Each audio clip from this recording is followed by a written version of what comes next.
আসসালামু আলাইকুম প্রিয় শিক্ষার্থীরা। এখন তোমরা কমপ্লিটিং সেন্টেন্সের একটা নিয়ম দেখতে পারবে। আর নিয়মটা হচ্ছে এই জায়গায় তোমাদের কমপ্লিটিং সেন্টেন্সের মধ্যে ৩টা শব্দ দেওয়া থাকবে। একটা শব্দ হচ্ছে টিল, আরেকটা হচ্ছে আনটিল, আরেকটা হচ্ছে আনলেস।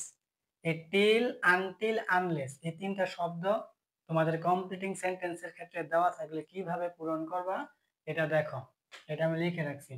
দেখো, টিল, আনটিল এবং আনলেস এর মধ্যে টিলের ক্ষেত্রে অ্যাফার্মেটিভ অথবা নেগেটিভ উভয় সেন্টেন্স ব্যবহৃত হতে পারে। এটা বুঝো এটা কেন। এই যে টিল, এই টিল অর্থ কি? এই টিল অর্থ হচ্ছে তোমার সময় পর্যন্ত। টিল অর্থ কি? সময় পর্যন্ত। এই জন্য বলা হচ্ছে যে টিলের ক্ষেত্রে অ্যাফার্মেটিভ অথবা নেগেটিভ উভয় সেন্টেন্সই ব্যবহৃত হতে পারে। অর্থাৎ টিল অর্থ হচ্ছে সময় পর্যন্ত, এটা অর্থ কিন্তু অ্যাফার্মেটিভ অর্থাৎ হাবোধক। অ্যাফার্মেটিভ মানে কি? হাবোধক। নেগেটিভ মানে কি? নাবোধক। এখন এই টিল মানে সময় পর্যন্ত, যেহেতু অ্যাফার্মেটিভ এই জন্য এক্ষেত্রে অ্যাফার্মেটিভ অথবা নেগেটিভ যে কোনো বাক্যই আসতে পারে। তারপর দেখো, কিন্তু আনলেস আর আনটিলের পর সবসময়ই অ্যাফার্মেটিভ সেন্টেন্স ব্যবহৃত হবে। এটার মানে কি দেখো, আনলেস অর্থ কি? আনলেস অর্থ হচ্ছে যদি না বা তা না হলে। এখন দেখো, আনলেস অর্থ দুইটা, একটা হচ্ছে যদি না, আরেকটা হচ্ছে তা না হলে। এখন যদি না, দেখো এর মধ্যে না আছে, তারপরে তা না হলে এর মতো না আছে। এখন এই যে আমাদের আনলেস অর্থ হচ্ছে যদি না বা তা না হলে, দুটোটা অর্থের মধ্যে কিন্তু না আছে। এখন যেহেতু এটা অর্থই না, এই জন্য পরেরটুকু হাবোধক বাক্য আসবে। তারপর হচ্ছে আনটিল। আনটিল অর্থ হচ্ছে যতক্ষণ না পর্যন্ত। যতক্ষণ না পর্যন্ত, দেখো এই জায়গাও না আছে। এখন এই দুইটা শব্দ হচ্ছে নাবোধক, এই জন্য যে শূন্যস্থানটা থাকে ওই শূন্যস্থানটা হাবোধক বাক্যে লিখতে হয়। বোঝা গেছে? এখন আরেকটা বিষয় হচ্ছে, এই ক্ষেত্রে যেই টেন্স থাকে সেই টেন্সেই উত্তর লিখতে হয়। অর্থাৎ আমাদের তো একটা অংশ দেওয়া থাকে, দেখো এই জায়গায় আমি এক্সাম্পল লিখে রাখছি, প্রত্যেকটা এক্সাম্পলে আন্ডারলাইন করা আছে। যে আন্ডারলাইন করা আছে এতটুকু কিন্তু পরীক্ষা দেওয়া থাকবে না। এই আন্ডারলাইনের সাথে যে প্রথম অংশ, এই প্রথম অংশটা দেওয়া থাকবে। এই প্রথম অংশ দেখে তোমাদেরকে বুঝতে হবে এটা কোন টেন্স, ওই টেন্স অনুযায়ী তোমাদের ওই আন্ডারলাইন করে যে এতটুকু তোমাদেরকে নিজে নিজে পূরণ করতে হবে। এখন তোমাদের খেয়াল রাখতে হবে, এই টিল হচ্ছে একটা অ্যাফার্মেটিভ ওয়ার্ড। এখন এই ক্ষেত্রে অ্যাফার্মেটিভ বাক্য হতে পারে, নেগেটিভ বাক্য হতে পারে, অর্থাৎ হাবোধক ও নাবোধক। আর আনলেস আর আনটিল এই দুইটা অর্থ হচ্ছে নেগেটিভ, এই জন্য এই ক্ষেত্রে সবসময় অ্যাফার্মেটিভ বাক্য বসে। এখন এক্সাম্পল দিয়ে রাখছি, দেখো। প্রথম এক্সাম্পল হচ্ছে wait here until I come back, অথবা তুমি আই কাম ব্যাক না দিলে দিতে পারো আই রিটার্ন। এখন অর্থগুলো খেয়াল করো। ওয়েট মানে অপেক্ষা করো, হেয়ার মানে এখানে, আনটিল, আনটিল মানে যতক্ষণ না পর্যন্ত, আই মানে আমি, কাম ব্যাক মানে ফিরে আসছি, অথবা আই আমি রিটার্ন মানে ফেরত আসছি। ঠিক আছে? এখন আমি বলছিলাম কি, আমাদের আনটিল, আনলেস আর হচ্ছে টিল, এই তিনটার মধ্যে আমাদের আনলেস আর আনটিল এই দুইটার ক্ষেত্রে কি সবসময় অ্যাফার্মেটিভ বসে। এখন দেখো এটা কিন্তু আনটিল, এই আনটিল মানে কি? যতক্ষণ না পর্যন্ত, এটা একটা নেগেটিভ ওয়ার্ড। তাহলে এখন কি বাকিটা অ্যাফার্মেটিভ বাক্য লিখতে হবে। এখন তুমি এতটুকু পড়লা, ওয়েট হিয়ার আনটিল, এখানে অপেক্ষা করো যতক্ষণ না পর্যন্ত। এতটুকু পড়লেই কিন্তু তুমি বুঝছো যে এখন বাকিটা তোমার অ্যাফার্মেটিভ বাক্য লিখতে হবে। এখন অ্যাফার্মেটিভ বাক্য লিখো। এখন এটা কোন টেন্সে লিখবা, প্রেজেন্ট টেন্সে না পাস্ট টেন্সে? দেখো এই জায়গায় ওয়েট, এটা কিন্তু তোমার প্রেজেন্ট ফর্মে আছে, এবার তুমি প্রেজেন্ট টেন্সে লিখবা। এখন প্রেজেন্ট টেন্সের স্ট্রাকচার হচ্ছে প্রথমত সাবজেক্ট, তারপরে ভার্ব ওয়ান, আছে দেখো সাবজেক্ট হচ্ছে আই, তারপরে ভার্ব ওয়ান হচ্ছে কাম ব্যাক। ঠিক আছে? দেখুন তুমি যে কাম ব্যাক না লিখো, তুমি এইটা লিখতে পারো আই রিটার্ন। দুটোটা লিখলেই হবে যে wait here until I come back, এখানে অপেক্ষা করো যতক্ষণ না পর্যন্ত আমি ফিরে আসছি। বা wait here until I return, এখানে অপেক্ষা করো যতক্ষণ না পর্যন্ত আমি ফেরত আসছি, এরকম। ঠিক আছে? তাহলে আমাদের প্রথমত এইগুলা থাকতে, এই মানে আনটিল, যে এই আনটিল থাকলে আমরা কি বুঝি? অ্যাফার্মেটিভ বাক্য আনতে হবে। আমরা অ্যাফার্মেটিভ বাক্য আনছি, আই কাম ব্যাক বা আই রিটার্ন, দুটোটা অ্যাফার্মেটিভ বাক্য মানে অ্যাফার্মেটিভ সেন্টেন্স। তারপরে হচ্ছে এটা প্রেজেন্ট ফর্মে ছিল, আমরা প্রেজেন্ট ফর্মে লিখছি। এইটা আমাদের খেয়াল রাখতে হবে যে এই জায়গায় আনটিল দেওয়া আছে না টিল দেওয়া আছে।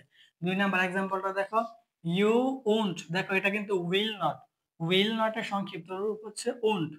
You won't get GPA 5 unless, এখন এতটুকু দেওয়া থাকবে প্রশ্ন। এখন তোমার এটার অর্থ কি? ইউ মানে তুমি, উইল গেট মানে পাওয়া, উইল নট গেট মানে তুমি পাবে না, জিপিএ 5 মানে জিপিএ পাস, আনলেস যদি না, আনলেস মানে কি যদি না। এখন এই যে আনলেস, এটা তুমি দেখে বুঝলা কি আনলেস মানে যদি না, এটা একটা না বোধক শব্দ। তাহলে তোমার পরে যে বাক্যটা আনতে হবে এটা অবশ্যই হা বোধক আনতে হবে। কারণ আমরা জানি আনটিল আনলেস এই দুইটার পরে সবসময় অ্যাফার্মেটিভ সেন্টেন্স বসে। এটা বোঝা গেছে। এখন তারপর আমাদের বুঝতে হবে এটা কোন টেন্সে আছে। দেখো গেট, এই গেট কিন্তু ভার্ব ওয়ান। দেখো আমাদের গেটের ভার্ব টু হচ্ছে গট, জিইউটি গট, এটা কিন্তু আমাদের ভার্ব টু। তাহলে এটা কিন্তু ভার্ব ওয়ান, মানে প্রেজেন্ট ফর্মে আছে, তাহলে আমাদের প্রেজেন্ট ফর্মে লিখতে হবে।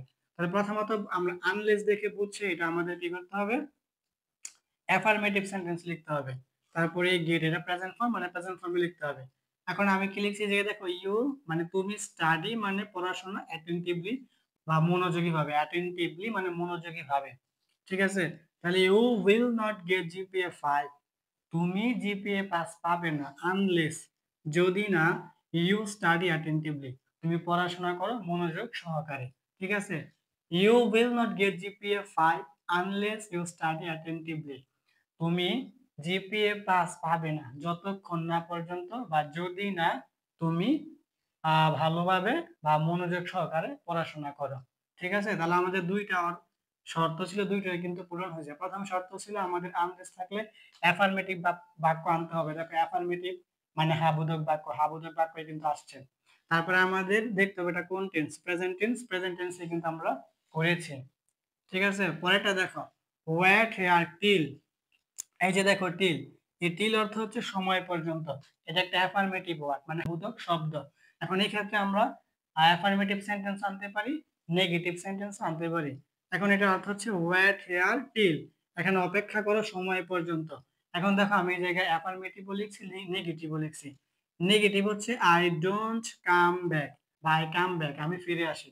এখন তুমি যদি এতটুকু দাও যে wait here till I don't come back, এখানে অপেক্ষা করো যতক্ষণ আমি ফিরে না আসি, এই জায়গাটা যতক্ষণ না, যতক্ষণ হবে, এই টিল মানে যতক্ষণ, ঠিক আছে। ওয়েট হেয়ার টিল, এখানে অপেক্ষা করো যতক্ষণ।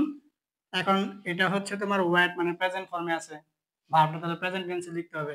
এখন সাবজেক্ট হচ্ছে আই, তারপরে ডু, এখন বাক্যটা না বোধক করার জন্য নট মানে ডু নট মানে ডোন্ট, তারপরে হচ্ছে কাম, ভার্ব ওয়ান হচ্ছে কাম ব্যাক, ঠিক আছে।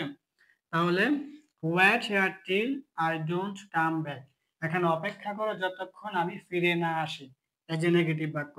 আমরা চাইলে অ্যাফার্মেটিভ লিখতে পারি, অ্যাফার্মেটিভ হচ্ছে আই কাম ব্যাক, আমি ফিরে আসি। তাহলে এটা হবে wait here till I come back, এখানে অপেক্ষা করো যতক্ষণ আমি ফিরে আসি, ঠিক আছে।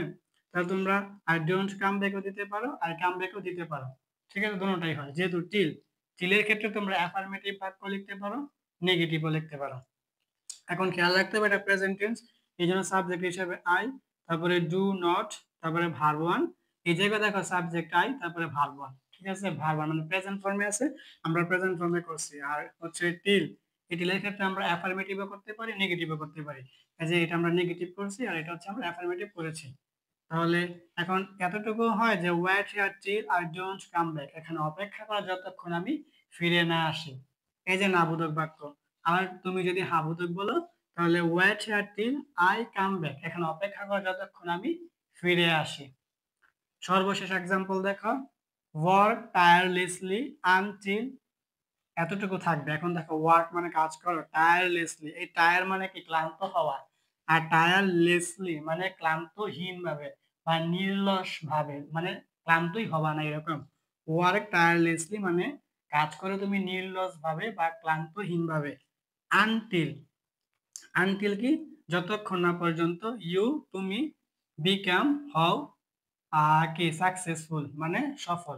এখন দেখো এই জায়গায় এই সাকসেসফুল নিয়ে একটা আমাদের সমস্যা হয়, কোনটা ভার্ব কোনটা নাউন আমরা চিনতে পারি না। এটা আমি একটা নোট লিখে রাখছি, তোমরা এই নোটটা লিখে রাখতে পারো। দেখো সাকসিড, এই সাকসিড মানে হচ্ছে সফল হওয়া, এটা হচ্ছে ভার্ব।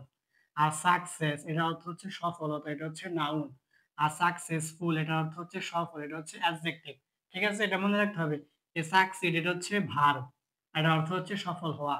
আর সাকসেস এটা হচ্ছে নাউন, এটার অর্থ হচ্ছে সফলতা। আর সাকসেসফুল এটা হচ্ছে অ্যাডজেক্টিভ, এটার অর্থ হচ্ছে সফল। অনেকে বোঝে না যে কোনটা ভার্ব কোনটা নাউন কোনটা অ্যাডজেক্টিভ, ঠিক আছে। এখন দেখো এতটুকু তো প্রশ্নে দেওয়া থাকবে যে ওয়ার্ক টায়ারলেসলি আনটিল, এখন এই তুমি আনটিল দেখলে, আনটিল দেখে বুঝলে আনটিল অর্থ কি, যতক্ষণ না পর্যন্ত, মানে নাবোধক শব্দ, তাহলে তোমার পরেরটা কি, হাবোধক একটা বাক্য আসবে। এটা তুমি বুঝছো, হাবোধক বাক্য আসবে। টেন্সে পূরণ করবা, প্রেজেন্ট টেন্সে না পাস্ট টেন্সে।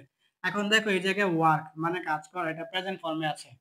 এজ আমাদের ভার্বটা কিন্তু এইটা, WORKED। যদি ওয়ার্ক মানে ইডি টু হইতো তাহলে আমরা বুঝতাম এটা ভার্ব টু। এটা কিন্তু ভার্ব টু না, মানে ভার্ব ওয়ান, মানে প্রেজেন্ট ফর্মে আছে, মানে আমাদের প্রেজেন্ট ফর্মে লিখতে হবে। তাহলে আমরা এই জায়গায় টিল দেখে বুঝছি, টিল মানে যতক্ষণ না পর্যন্ত, না বোধক শব্দ। এই জন্য আমাদের পরেরটাকে একটা হাবোধক বাক্য আসবে। আর আমরা এটা দেখলাম ওয়ার্ক দেখে প্রেজেন্ট টেন্স, এখন আমাদের প্রেজেন্ট টেন্সে পূরণ করতে হবে। তাহলে প্রথমত সাবজেক্ট ইউ, তারপরে ভার্ব ওয়ান হচ্ছে বিকাম, আর অবজেক্ট হিসেবে হচ্ছে সাকসেসফুল। তাহলে ওয়ার্ক টায়ারলেসলি আনটিল, কাজ করো ক্লান্তহীন ভাবে, আনটিল যতক্ষণ না পর্যন্ত, ইউ তুমি, বিকাম হও, সাকসেসফুল মানে সফল। ঠিক আছে, তাহলে work tirelessly until you become successful, কাজ করো ক্লান্তহীন ভাবে যতক্ষণ না পর্যন্ত তুমি সফল হও। তাহলে এটাই হচ্ছে আমাদের এই তিনটা শব্দের নিয়ম। এখন তোমাদের কমপ্লিটিং সেন্টেন্সের মধ্যে এই তিনটা থেকে যদি আসে, তাহলে তোমরা খেয়াল রাখতে হবে এই টিল, আনটিল, আনলেস, এই তিনটার ক্ষেত্রেই তোমাদের যে অংশটা দেওয়া থাকবে, আন্ডারলাইন করা যে এই অংশটা তোমাদের দেওয়া থাকবে না, এটা তোমাদের পূরণ করতে হবে। এখন এই যে অংশটা দেওয়া থাকবে, এই যে অংশ দেওয়া থাকবে, যে অংশগুলো যে দেওয়া থাকবে, এইটা তোমার দেখতে হবে কোন টেন্সে আছে। যদি প্রেজেন্ট টেন্সে থাকে তাহলে তুমি পরেরটুকু প্রেজেন্ট টেন্সে করবে, আর যদি পাস্ট টেন্সে থাকে তাহলে তুমি পরেরটুকু পাস্ট টেন্সে করবা। আর পরের বিষয় হচ্ছে তোমাদের দেখতে হবে জায়গায় টিল আছে না আনটিল আছে না আনলেস আছে। যদি তোমার টিল থাকে তাহলে কি, টিল মানে সময় পর্যন্ত, তাহলে এই ক্ষেত্রে তোমার কি করতে হবে, একটা অ্যাফার্মেটিভ সেন্টেন্স আনতে পারো বা নেগেটিভ সেন্টেন্স আনতে পারো, সমস্যা নেই, যে কোনো একটা আনলেই হবে। আর আনলেস আর আনটিল এই দুটো হচ্ছে নাবোধক শব্দ। আনলেস মানে তা না হলে বা যদি না, আর আনটিল যতক্ষণ না পর্যন্ত, এই দুটো হচ্ছে নাবোধক শব্দ। এখন এই ক্ষেত্রে তোমার হাবোধক একটা বাক্য আনতে হবে। ঠিক আছে, তাহলে এইটাই তোমাদের কমপ্লিটিং সেন্টেন্সে এগুলা দিয়ে আসতে পারে। এখন এই তিনটার ক্ষেত্রেই প্রথমত প্রেজেন্ট টেন্স থাকলে তুমি পরে প্রেজেন্ট টেন্স করবা, প্রথম পাস্ট টেন্স থাকলে তুমি পরে পাস্ট টেন্স করবা। কিন্তু টিলের ক্ষেত্রে মনে রাখতে হবে সবসময় অ্যাফার্মেটিভ আনতে পারো, নেগেটিভ আনতে পারো, কিন্তু আনলেস আর হচ্ছে আনটিল এই দুইটার ক্ষেত্রে সবসময় অ্যাফার্মেটিভ সেন্টেন্স আনতে হবে। এইভাবে তোমরা এই নিয়ম অনুযায়ী, আমি 4টা এক্সাম্পল দেখিয়েছি, তোমরা এই নিয়ম অনুযায়ী হাজার হাজার এক্সাম্পল নিজেরাই করতে পারবা। এটা অনেক সহজ। এতে তোমরা কমপ্লিটিং সেন্টেন্সে আরো একটি নিয়ম দেখতে পারবে। আর নিয়মটা হচ্ছে, দেখো এই জায়গায় ইন স্পাইট অফ অথবা ডেসপাইট অথবা বাট অথবা দো অথবা অলদো, এই ক্লোজ মার্কারগুলোর পর সবসময় বিপরীতার্থক অর্থপূর্ণ বাক্য ব্যবহৃত হয় এবং এগুলোর আগে পরে সবসময় একই টেন্স হয়। এখন এই জায়গায় আমাদের কমপ্লিটিং সেন্টেন্সের মধ্যে এটা হচ্ছে একটা নিয়ম। দেখো ইনস্পাইট অফ, ডেসপাইট, ইনস্পাইট এর সাথে কিন্তু অফ হয়, ইনস্পাইট অফ, কিন্তু ডেসপাইট অফ কিন্তু ভুল হবে, despite. In spite of, despite, but, though, although, এগুলো হচ্ছে ক্লোজ মার্কার। এখন এগুলার পরে বিপরীত অর্থপূর্ণ বাক্য বসে এবং এগুলোর আগে আর পরে সবসময় একই টেন্স হয়। এখন এগুলোর অর্থ কি দেখো, ইনস্পাইট অফ মানে সত্ত্বেও, বা ডেসপাইট মানে সত্ত্বেও, বাট মানে কিন্তু, দো মানে যদিও, অলদো মানেও যদিও। ঠিক আছে, ইনস্পাইট অফ, ডেসপাইট, এই দুইটার অর্থ হচ্ছে সত্ত্বেও, আর বাট মানে কিন্তু, আর দো, অলদো, এই দুইটার অর্থ হচ্ছে যদিও। এখন এগুলোর পরে বিপরীত অর্থপূর্ণ বাক্য বসে এবং এগুলোর আগে পরে একই টেন্স ব্যবহৃত হয়। একটা এক্সাম্পল দিয়ে রাখছি। প্রথম এক্সাম্পলটা হচ্ছে in spite of being ill he joined the meeting. এখন in spite of being ill মানে অসুস্থ হওয়া সত্ত্বেও, হি জয়েন্ট সে যোগদান করেছিল, হি মানে সে, জয়েন্ট মানে যোগদান করেছিল, দা মিটিং মানে মিটিং এ, মিটিং মানে কি সাক্ষাৎকারে যোগদান করেছিল। তাহলে in spite of being ill he joined the meeting, অসুস্থ থাকা সত্ত্বেও সে কি মিটিং এ যোগদান করেছিল। এখন প্রথমত এই জায়গায় দেখো বিং আছে, এই বিং থেকে আমরা বুঝছি এটা পাস্ট টেন্স, এই জন্য এটাকে উত্তরটা পাস্ট টেন্সে করা হয়েছে। দেখো এই জায়গায় জয়েন, JOIN, এই জয়েন মানে কিন্তু যোগদান করা। এখন এই জয়েনের সাথে দেখো ইডি যোগ হয়েছে, জয়েন্ট। ঠিক আছে, এটা হচ্ছে ভার্ব টু। এখন যেহেতু আগে এই যে পাস্ট টেন্স আছে, এই জন্য আমার এতটুকু পূরণ করতে হবে পাস্ট টেন্স দিয়ে। দেখো এই যে আন্ডারলাইন যে করা আছে এতটুকু আমার পূরণ করতে হবে, এতটুকু কিন্তু লেখা থাকবে না। এখন যেহেতু আমরা বিং বিং দেখে বুঝছি এটা পাস্ট টেন্স, এই জন্য পাস্ট টেন্সে পূরণ করা হয়েছে। He joined the meeting. এখন এই জায়গায় মূল বিষয় হয়েছে কি, এই in spite of, despite, but, though, although এগুলোর পরে বিপরীত অর্থপূর্ণ বাক্য বসে, মানে যেটা হওয়ার কথা ওইটা বিপরীত হবে। যেমন এইটার অর্থ হইতে হয় ইনস্পাইট অফ বিং ইল, অসুস্থ হওয়া সত্ত্বেও হি জয়েন দ্য মিটিং, সে মিটিং এ যোগদান করেছিল। ধরো কোনো একটা ব্যক্তির কোনো একটা নির্দিষ্ট তারিখে মিটিং এর মধ্যে যোগদান করার কথা, এখন যদি কোনো কারণে ওই ব্যক্তি অসুস্থ থাকে তাহলে কিন্তু ওই মিটিং এ যোগদান করার কথা না, তাহলে এটা কিন্তু সে যোগদান করছে, মানে যোগদান করার কথা না কিন্তু যোগদান করছে, বিপরীত অর্থ হয়েছে। ঠিক আছে, তো in spite of being ill he joined the meeting, অসুস্থ থাকা সত্ত্বেও সে মিটিং এ যোগদান করেছিল।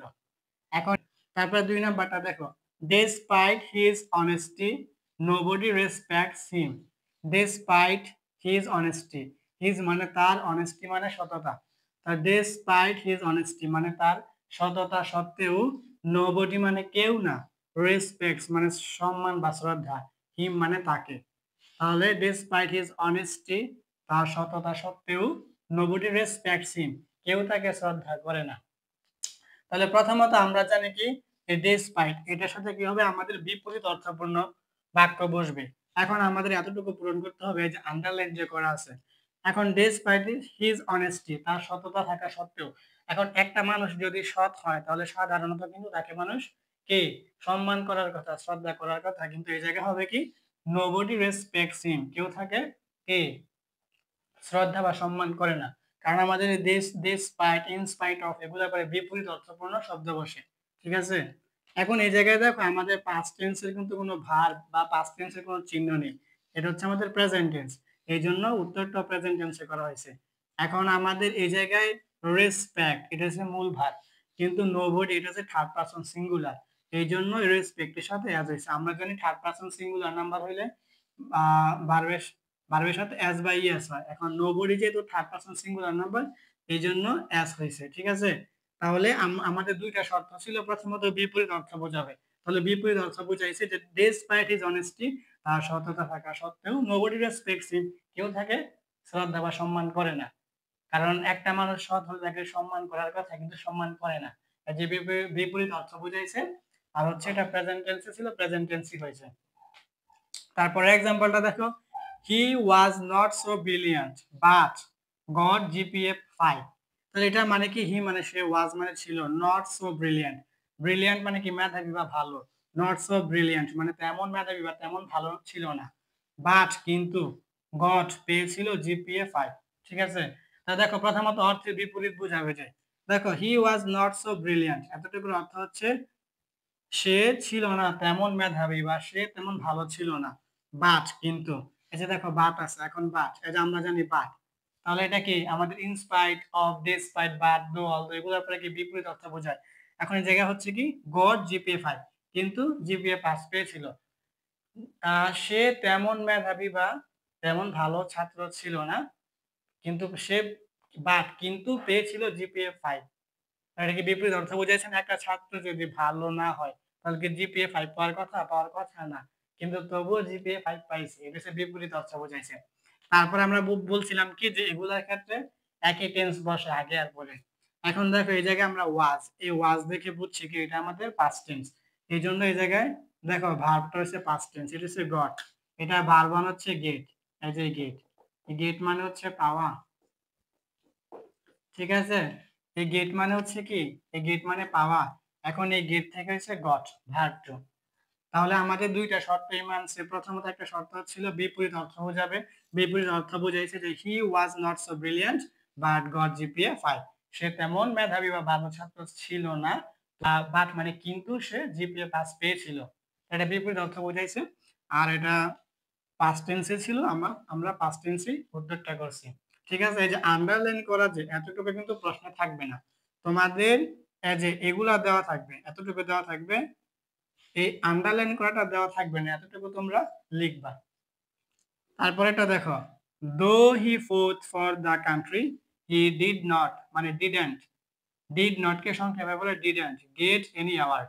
এখন এইটার প্রথমত দেখো দো আছে, দো মানে যদিও, তাহলে আমাদের এই ক্ষেত্রেও কি বিপরীত অর্থ বোঝাবে, দো যদিও হি সে ফৌত মানে যুদ্ধ করেছিল ফর দ্য কান্ট্রি দেশের জন্য, হি সে ডিড নট গেট পায়নি, এনি মানে যে কোনো অ্যাওয়ার্ড মানে পুরস্কার। তাহলে অর্থটা বুঝো, দো হি ফৌট ফর দ্য কান্ট্রি, যদিও সে দেশের জন্য যুদ্ধ করেছিল, হি did not get any award, তবুও সে কি কোনো পুরস্কার পায়নি। তাহলে একটা মানুষ যদি দেশের জন্য যুদ্ধ করে তাহলে তো তার কোনো পুরস্কার বা কোনো কিছু পাওয়ার কথা ছিল, কিন্তু সে কোনো পুরস্কার পায়নি। এটা কি বিপরীত অর্থ বুঝাইছে না? কিছু তো দেশের জন্য যুদ্ধ করলে তো কিছু পাওয়ার কথা কিন্তু কিছুই পায় নাই, এটাকে বিপরীত অর্থ বোঝাইছে। তারপরে কি বলছিলাম আমরা, একই টেন্স বসে। একই টেন্স কিভাবে দেখো, এটা হচ্ছে ফোর, এটা হচ্ছে আমাদের ভার্ব হচ্ছে ফাইট। দেখো FIGHT ফাইট, এই ফাইট মানে হচ্ছে কি যুদ্ধ করা, এই ফাইট মানে কি যুদ্ধ করা, এই ফাইট মানে কি যুদ্ধ করা। এখন এই ফাইট মানে যুদ্ধ করা, এই ফাইটের ভার্ব টু হইছে ফোর। ঠিক আছে, তাহলে এটা কি পাস্ট টেন্সে আছে।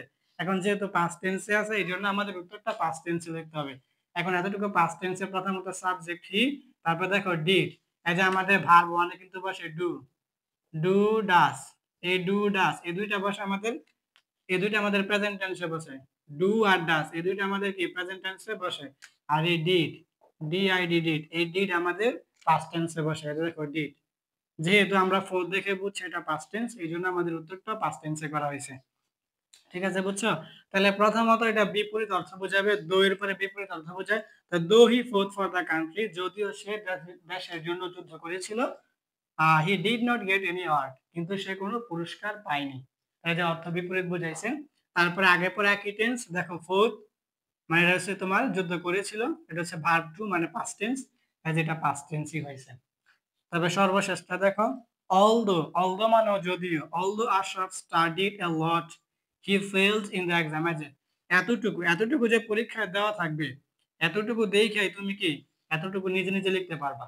প্রথমত বুঝবা কি, অলদো মানে যদিও, আশরাফ মানে আশরাফ, স্টাডিড মানে পড়াশোনা করেছিল, এই যে তোমার স্টাডিড, এটা তোমার ভার্ব হচ্ছে স্টাডি। দেখো STUDY স্টাডি, এই স্টাডি মানে হচ্ছে পড়াশোনা করা, পড়াশোনা পড়াশোনা করা, বুঝছো? এই যে স্টাডি, স্টাডি মানে হচ্ছে পড়াশোনা করা, স্টাডির ভার্ব টু হচ্ছে স্টাডি। অলদো যদিও আশরাফ স্টাডিড মানে পড়াশোনা করেছিল এ লট প্রচুর। ঠিক আছে, এখন এতটুকু তো তোমরা পড়বা, পড়ে এতটুকু পূরণ করবা। ঠিক আছে, এখন এতটুকু যে পূরণ করবা, এখন তুমি জানো এই অলদো এর পরে কি বাক্য বসে। এখন তুমি দেখলা যে অলদো আশরাফ স্টাডিড এ লট, যদিও আশরাফ প্রচুর পরিমাণে পড়াশোনা করেছিল, অলদো মানে যদিও, আশরাফ মানে আশরাফ, স্টাডিড মানে পড়াশোনা করেছিল, অ্যাওয়ার্ড মানে প্রচুর। এখন তুমি জানো যে এই ক্ষেত্রে অলদো যেহেতু আছে, তুমি বিপরীত অর্থ বুঝাইবা, তাহলে তুমি এটা দিতেই পারো যে সে পরীক্ষা ভালো করতে পারেনি বা পরীক্ষা ফেল করছে, কারণ তুমি জানো এই ক্ষেত্রে বিপরীত অর্থ বোঝায় সে অনেক পড়াশোনা করেছে কিন্তু সে পরীক্ষায় খারাপ করছে বা পরীক্ষায় ভালো করতে পারেনি এমন। এখন তো তুমি এটা বাক্যটা সাজাই নিবে, এই জায়গায় আমি দিচ্ছি কি যে হি ফেইলড ইন দ্য এক্সাম। এখন আরেকটা, এটা তুমি বুঝছো যে অলদো আছে এই জন্য এতটুকু আছে যে অলদো আশরাফ স্টাডিড আ লট, যদিও আশরাফ প্রচুর পড়াশোনা করেছিল, সে পরীক্ষায় ফেল করছে বা পরীক্ষায় ভালো করতে পারেনি, পরীক্ষায় খারাপ করছে, এটা বুঝছো। কিন্তু টেন্সটা খেয়াল রাখতে হবে যে এটা কি টেন্সে দেওয়া আছে। দেখো স্টাডিড আমি কিন্তু দেখাইছি, স্টাডি হচ্ছে ভার্ব ওয়ান মানে পড়াশোনা করা, এখন এটা হচ্ছে স্টাডিড মানে ভার্ব টু মানে পাস্ট টেন্সে আছে। এখন যেহেতু তোমার পাস্ট টেন্সে আছে, তোমার কি উত্তর পাস্ট টেন্সে করতে হবে। এখন দেখো সাবজেক্ট হচ্ছে হি, তারপরে ফেইল্ড, এটা কিন্তু ভার্ব ওয়ান হচ্ছে ফেইল। আর দেখো FAIL ফেইল, এই ফেইল মানে কি ব্যর্থ হওয়া, এই ফেল মানে কি ব্যর্থ হওয়া বা ফেল করা। এখন এই যে এই দ্বিতীয় ক্ষেত্রে হচ্ছে তোমার কি ফেইলড মানে ভার্ব টু, ফেল করেছিল ইন দা এক্সাম পরীক্ষার মধ্যে। ঠিক আছে, তাহলে অলদো আশরাফ স্টাডিড এ লট, যদিও আশরাফ প্রচুর পরিমাণে পড়াশোনা করেছিল, হি ফেইলড ইন দা এক্সাম, সে পরীক্ষায় ফেল করেছিল। এখন তুমি এতটুকু দেখে খুব সহজেই বুঝবা যে আশরাফ যদিও অনেক বা প্রচুর পড়াশোনা করেছিল। এখন তুমি জানো বিপরীত একটা বাক্য বসাতে হবে। এখন তুমি লিখে দিলা সে পরীক্ষা খারাপ করেছে বা পরীক্ষায় ফেল করেছে, এটা তো বুঝাই যায়, অর্থ বুঝায়। কিন্তু তোমার খেয়াল রাখতে হবে টেন্সটা। এই যে স্টাডিড, এটা থেকে তুমি বুঝলা এটা পাস্ট টেন্স। এই যে আগেরটার মধ্যে ফোর্থ, ফাইভ থেকে ফোর্থ, এইটা দেখে তুমি বুঝলা এটা পাস্ট টেন্স। পরে এই জায়গায় ওয়াজ দেখে বুঝলা এটা কি পাস্ট টেন্স। এগুলো দেখে বুঝতে হবে যে কি।